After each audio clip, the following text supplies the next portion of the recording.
relationship. My name is Ndon Indon. Today I want to talk about the 5 boxes of understanding in a relationship. In other words, when you are trying to build a common understanding with your partner, you need to acknowledge these boxes and find a way to work with them in the appropriate way. Now, for example, the first box I want to talk about is the complaint box.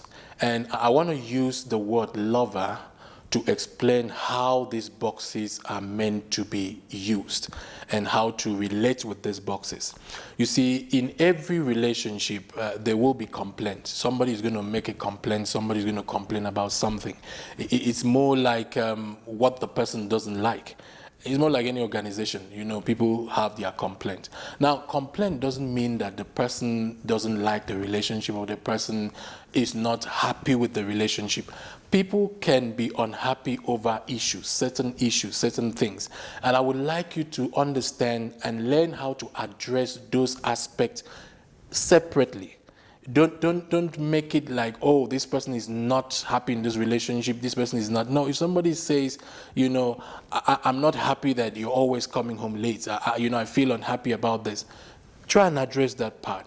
If your partner says, oh, I feel unhappy about, you not kissing me before you go to work, I don't say this woman is always complaining. That's what she wants. Just give her a kiss.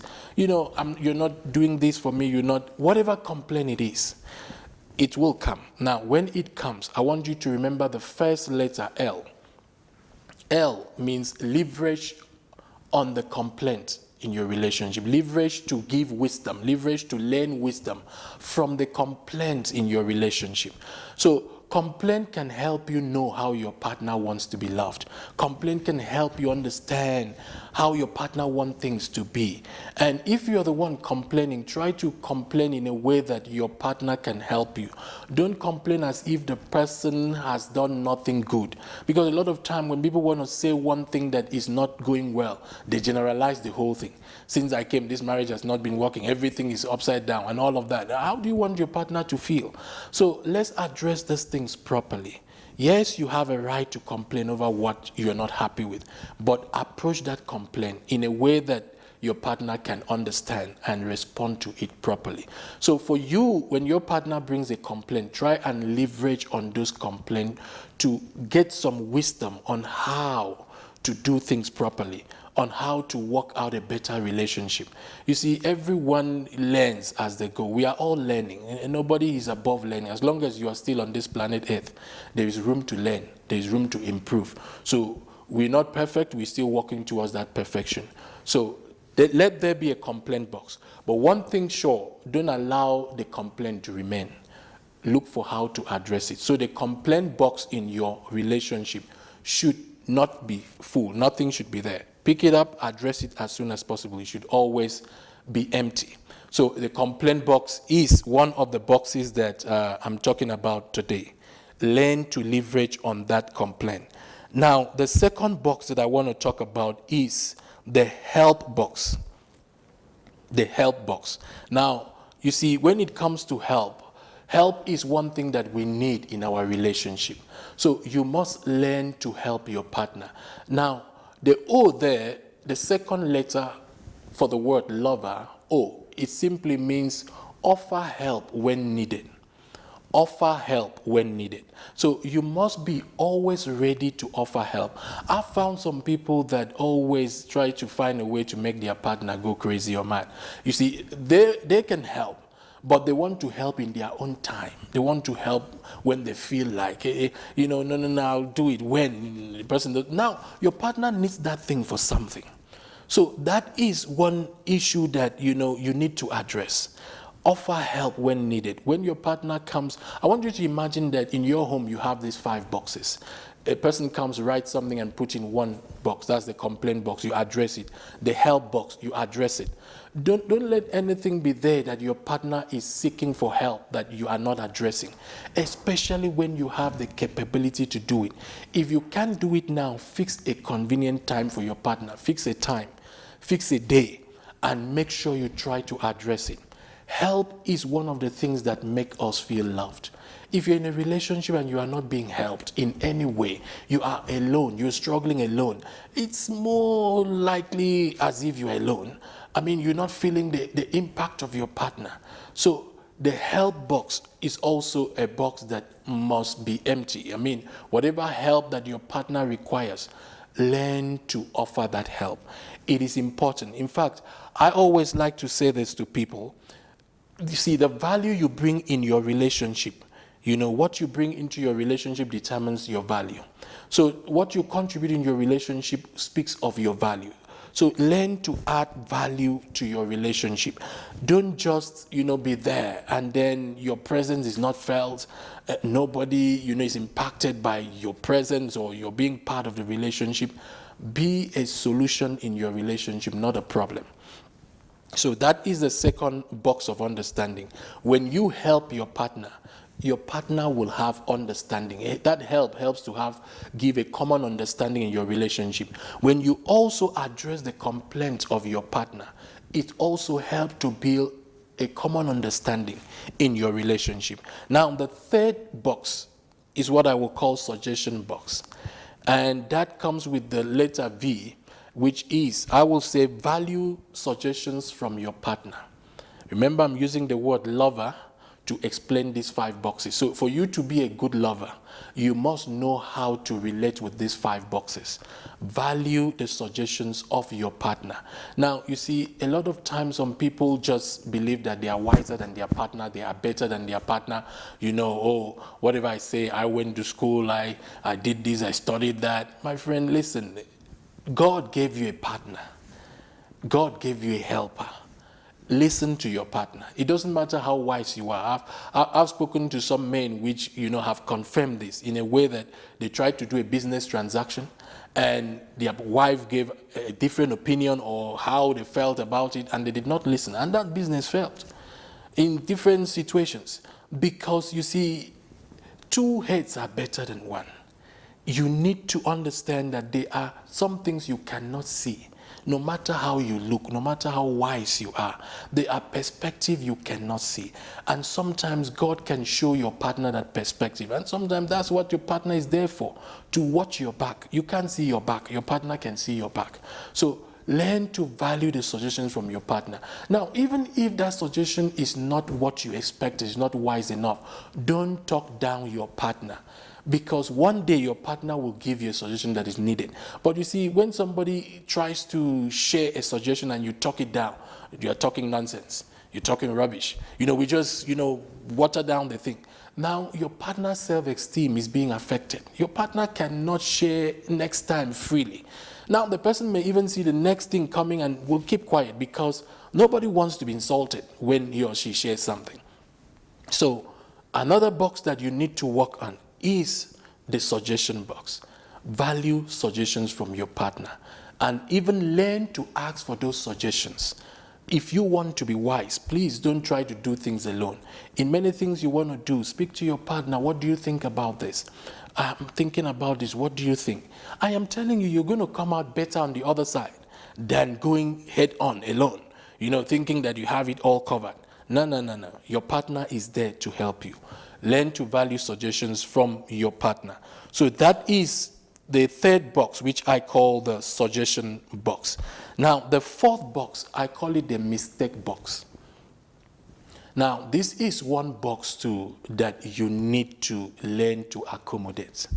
The mistake box. Now, for you to have a good understanding in your relationship, you must bear in mind that your partner is going to make mistakes. Everybody make mistakes. Now, you see, there is a difference between intentions and actions. If your partner makes mistakes with actions but did not intend to do that, that's a mistake. You have to learn to forgive and understand and give room for the person to improve. Now, if you become a judge in your own marriage and you don't give room for mistakes to be corrected, how will your partner learn? So now that brings me to the fourth letter in the word lover, which is endeavor to accommodate the mistakes of your partner. Endeavor to accommodate the mistakes of your partner. Please, guys, you are making mistakes. Your partner will make mistakes. Learn to accommodate those mistakes. Somebody say, oh, I'm sorry, I did this, I thought it was this. Understand.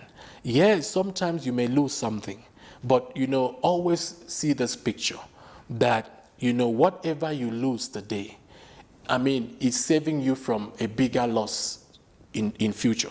So God wouldn't allow you to, the Bible says, He wouldn't allow us to carry more than what we can bear. So in other words, whatever mistakes happen in your relationship, especially those who are married, I'm talking about married people here, whatever mistakes happen in your relationship is something that God has given you grace to work with. You can work it out together. If you need to see a marriage counselor, we are here for you. Now, learn to give room for mistakes, because we all grow by learning. We all grow by learning. So you see, a lot of times I find some relationships where there is no room for mistakes, and that makes people walk on an eggshell, kind of. Everybody's afraid of what will happen if I make mistakes. We're afraid of this. No, even in your family, with your children, give room for mistakes and endeavor to accommodate that and point out the mistake. And for you who is making a mistake, also learn from your mistakes. Don't repeat the same thing over and over, and you say, yeah, it was a mistake. The other time it was a mistake. And then again, 50 times, it's still a mistake. When are you going to learn to overcome this mistake? So we all have a part to play in building a good understanding in our relationship. The other one endeavor to accommodate, the other one learns from his or her mistake and do not repeat it again. So it is very important that we understand how these boxes function in our relationship. Now, the fifth box, which is very important. In fact, this is the box that I want you to make sure that is full all the time. The other boxes, try and treat those issues as they come and empty them. Let them not be full. But let this box be full. I call it the complement box. The complement box. Now, the last letter of the word lover is R. And then I can use that letter to say, receive and give compliment. Learn how to receive and give compliment. Let there be compliment in your marriage all the time. Compliment one another. Say good words to one another. Make each other feel good. Make each other feel valuable. Let there always be good words and compliment in your marriage. And some of you have never complimented your spouse before. I want you to start now. For every good thing your spouse does, say thank you. Even if you don't know what to say, just say thank you. Yeah, she's finished cooking that food. She brings it. She is standing there for hours laboring, making. You think it's your right. What's your right? Nothing is your right in this life. Everything, even if it's something as the air you breathe, you need to say thank you, because you see, there are people who don't have the air. So nothing is right here. Just say thank you. Compliment your partner. Appreciate your partner. That is the box that should be full. You see, a lot of times, when somebody asks another person and say, how is your marriage going? Now, I imagine that these 5 boxes are in our hearts. And somebody is saying, how is your marriage going? The first thing that will come to your mind is, which of these boxes is full? If it's the complaint box that is full, you will say, my partner is always complaining. I don't know what is wrong with that person. Everything is this. Just check out your life. Which of this box is full is what you're going to say. If it's the compliment box that is full, you're going to say, wow, no, my marriage is sweet. Because your partner just complimented you. Your partner just said you're beautiful. Your partner just said you did well. You're going to say, oh, my marriage is sweet. Oh, marriage is good. Love is wonderful. The Lord is good. All of that you're going to say. But if the other boxes are full and there is nothing in the compliment box, we are bound to express what we feel, how we feel inside. So this is what I'm sharing with you. I just pray that God gives you understanding to understand this and to learn to show love to one another, to compliment one another. Thank you very much for joining me today. And please remember to subscribe to our YouTube channel. Remember to get our books on our website, www.livingasoneevents.com. And for those in South Africa, you can contact us for counseling. You see the numbers on the screen there. And email us, talk to us. Whatever you are going through, you are not alone. I believe that God has given wisdom to solve your problem. So let us know what challenges you're going through and how we can help you. Until next time, God bless you. You may visit our website for details of our events and register at www.livingasoneevents.com. You can also get our books on relationships. We also do counseling for couples and singles who want to make the right decisions regarding their relationships. For more info, please contact us on 078 255 4517 or email us at livingasoneevents@gmail.com. God bless you.